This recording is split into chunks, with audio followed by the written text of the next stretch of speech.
Bismillahirrahmanirrahim. Assalamualaikum warahmatullahi wabarakatuh. Shalom, Om Swastiastu, Nama Budaya, salam kebajikan, salam sejahtera bagi kita semuanya. Sebelumnya saya ucapkan selamat siang kepada teman-teman dan juga kepada Bapak Nopal selaku dosen pengampu mata kuliah teknologi dan juga transformasi digital. Baik, pada kesempatan kali ini saya Dini Oktaviani dengan NIM 6670250040. Di sini saya akan mempresentasikan project yaitu mengenai Speak Up Smart Digital Complaint Sistem dan Transformasi Pelayanan Publik. Nah, di topik ini saya pilih karena memang kita melihat bahwa pada saat ini terutama di pemerintahan itu memang sudah memasuki era digital yang mana sudah termasuk juga tuh ke dalam pelayanan publik dan juga pengaduan dari masyarakat itu sendiri. Nah, lalu apa sih yang melatar belakangi hal tersebut? Nah, di sini kita melihat bahwa di era digital seperti sekarang ini, masyarakat ini tentunya ingin suatu layanan itu menjadi lebih cepat dan juga lebih praktis, termasuk terhadap pelayanan dari pemerintah itu sendiri. Namun, ketika kita melihat kenyataannya, tentunya masih banyak masalah, seperti pelayanan yang kemudian dapat dikatakan lambat, lalu birokrasi yang memang panjang, kurang transparan, dan juga masyarakat itu masih kesulitan dalam menyampaikan keluhan-keluhan tersebut. Nah, contohnya, ketika ada jalan rusak ataupun banjir, maka masyarakat di sini tuh akan bingung, kira-kira harus melapor kemana ya? Nah, karena itu kemudian di sini kita membutuhkan yang namanya sistem pengaduan masyarakat yang berbasis digital agar pelayanan publik itu kemudian menjadi lebih efisien dan juga lebih efektif. Nah, di slide berikutnya yaitu mengenai tentang pengertian sistem itu sendiri. Jadi, sistem pengaduan masyarakat itu adalah suatu aplikasi digital yang kemudian digunakan oleh masyarakat untuk melaporkan suatu masalah pelayanan publik secara online kepada pemerintah. Misalnya, masalah jalan rusak, lalu masalah banjir, sampah yang berserakan, lalu pungutan liar, ataupun kita lihat ada lampu jalan yang memang masih mati gitu. Nah, itu merupakan beberapa contoh dan kita melihat bahwa implementasi tersebut kemudian ada salah satu contoh nyatanya nih di Indonesia, itu adalah salah satu aplikasi lapor seperti yang ada di samping sini. Nah, yang digunakan itu sebagai layanan pengaduan nasional. Jadi itu merupakan salah satu contoh aplikasi pengaduan masyarakat kepada instansi pemerintah melalui smartphone atau sudah masuk ke dalam era digital tersebut. Lalu di slide ini kira-kira tujuan utama dari sistem ini tuh apa sih? Nah, tujuan utama dari sistem ini itu adalah yang pertama, tentunya ingin mempermudah masyarakat menyampaikan suatu aduan, dan yang kedua itu meningkatkan kualitas layanan publik yang kemudian dari yang misalkan pengaduan dari cara tatap muka kemudian sudah beralih ke teknologi atau ke digital, lalu mempercepat adanya respon dari pemerintah itu sendiri dan juga meningkatkan transparansi dan mendukung smart governance. Jadi pemerintah itu di sini tidak hanya bekerja secara manual tetapi juga kemudian sudah beralih berbasis data dan juga menuju ke teknologi digital. Nah, di sini kita melihat di visualisasi sistem ada beberapa gambar. Nah, pada slide ini itu kita melihat bagaimana sih masyarakat kemudian dapat langsung mengirimkan suatu laporan melalui smartphone, dan menariknya masyarakat itu tidak perlu datang lagi ke kantor pemerintahan. Mereka cukup membuka aplikasi lalu mengunggah foto mengenai kerusakan atau keresahan yang ingin disampaikan, lalu setelah mengunggah foto menuliskan kira-kira keluhan apa sih yang dirasakan oleh masyarakat tersebut, lalu sistem ini akan meneruskan laporan ke instansi yang terkait. Hal ini kemudian membuat komunikasi antara masyarakat dan juga pemerintah itu lebih cepat dan juga lebih efisien. Nah, selanjutnya di slide ketujuh ini kita melihat adanya alur kinerja sistem. Alur kinerja sistem itu dimulai dari masyarakat itu mengunggah laporan seperti foto yang di slide sebelumnya. Kemudian sistem ini membaca lokasi pengguna GPS. Kemudian admin melakukan verifikasi dan laporan kemudian diteruskan kepada dinas terkait. Dan Lalu hal tersebut tinggal ditindaklanjuti. Setelah kemudian masalah selesai, maka masyarakat kemudian akan mendapatkan feedback atau suatu notifikasi. Jadi sistem ini kemudian bekerja secara real time dan juga terintegrasi. Nah, di slide ke-8, ada pun parameter yang diukur di dalam sistem pengaduan masyarakat. Di dalam sistem ini, itu tentunya terdapat beberapa suatu parameter yang kemudian diukur. Misalnya, jumlah laporan. Kira-kira berapa banyak sih laporan dari masyarakat atau aduan dari masyarakat ini bisa diukur melalui parameter. Dan selanjutnya, itu ada lokasi aduan. Nah, lokasi aduan itu menentukan kira-kira lokasi atau wilayah mana tempat masalah itu dilaporkan. Lalu setelah lokasi aduan ada juga jenis aduan.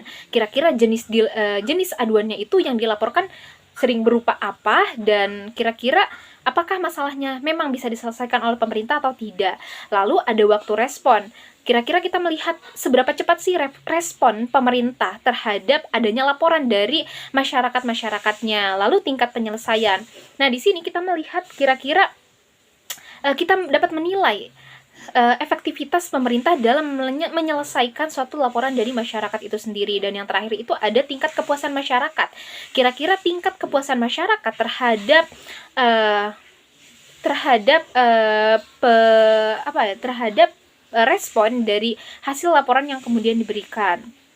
Nah, dari sini kita melihat bahwa parameter ini tentunya merupakan suatu hal yang sangat penting, karena memang pemerintah itu kira-kira dapat mengetahui kira-kira masalah apa saja yang kemudian sering terjadi dan wilayah mana yang kemudian membutuhkan banyak sekali perhatian.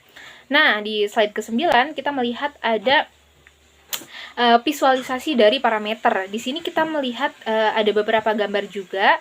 Nah, ini dashboard pada sistem ini kemudian berfungsi untuk menampilkan secara data secara visual. Misalkan di sini kita melihat ada beberapa grafik jumlah laporan, lalu wilayah dan aduan terbanyak itu kira-kira di daerah mana, lalu kecepatan respon pemerintah terhadap masyarakatnya seperti apa, dan juga adanya laporan yang memang sudah selesai ditangani.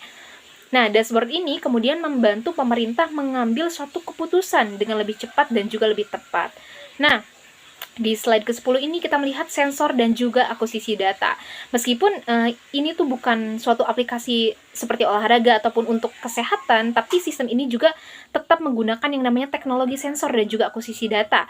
Contohnya, masih menggunakan GPS smartphone untuk melacak atau membaca lokasi terkini yang sedang mengalami suatu kesulitan. Lalu kamera handphone ini digunakan untuk bukti foto. Dan setelah itu cloud database untuk menyimpan si data-data tersebut, dan AI text analysis itu untuk mengelompokkan kira-kira ini termasuk ke dalam jenis laporan seperti apa. Dan jadi teknologi digital itu menjadi inti utama di dalam sistem ini. Nah, lalu yang ke slide selanjutnya itu mekanisme akuisisi data. Nah, cara sistem mengambil data itu kemudian dimulai ketika pengguna ini melihat membuka aplikasi. Misalkan yang pertama, GPS membaca si lokasi pengguna. Lalu setelah itu pengguna mengunggah foto dan juga deskripsinya. Dan kemudian data server itu dikirim ke pemerintah.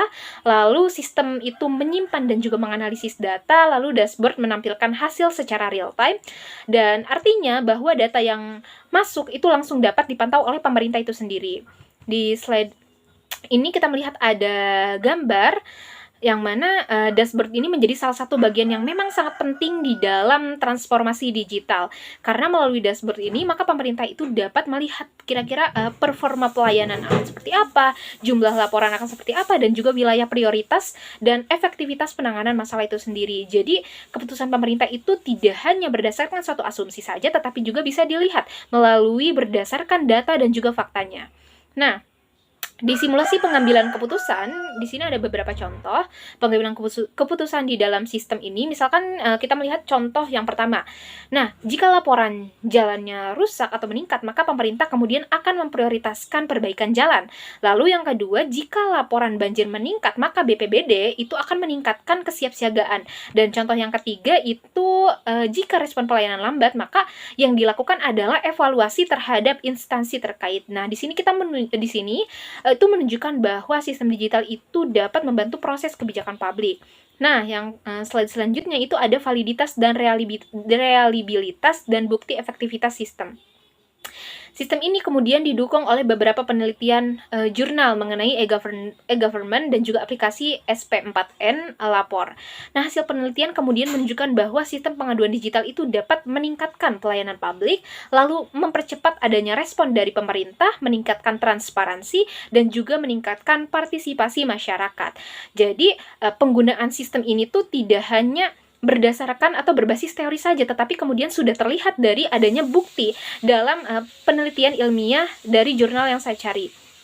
Dan hasil dari penelitian jurnal ini itu berdasarkan jurnal yang saya gunakan ini, saya melihat bahwa aplikasi SP4 Lapor itu terbukti membantu masyarakat untuk lebih mudah melapor dan juga meningkatkan efektivitas pelayanan publik dan membuat komunikasi pemerintah dengan masyarakat itu menjadi lebih baik. Artinya, transformasi digital di sini tuh memberikan dampak positif dalam pemerintahan.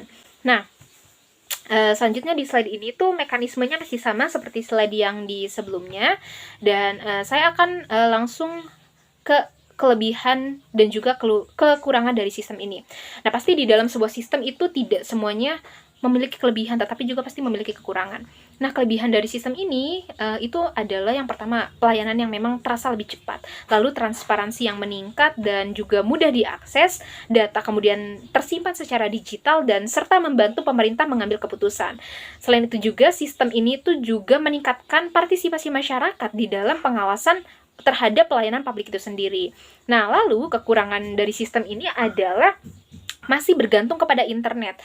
Lalu risiko keamanan data dan potensi adanya suatu laporan-laporan yang hoax atau laporan-laporan palsu, dan tidak semua masyarakat itu memahami teknologi digital. Selain itu, jika kita melihat bahwa respon pemerintah itu masih lambat, maka masyarakat juga akan merasa kehilangan kepercayaan terhadap sistem itu sendiri. Nah, kira-kira apa sih tantangan implementasi? Nah, tantangan implementasinya di sini kita melihat bahwa tantangan terbesar yang kita lihat di Indonesia sendiri adalah infrastruktur yang masih merata, dan lalu kualitas SDM yang memang belum memungkinkan, dan juga keamanan cyber dan juga literasi digital masyarakat yang memang masih kurang.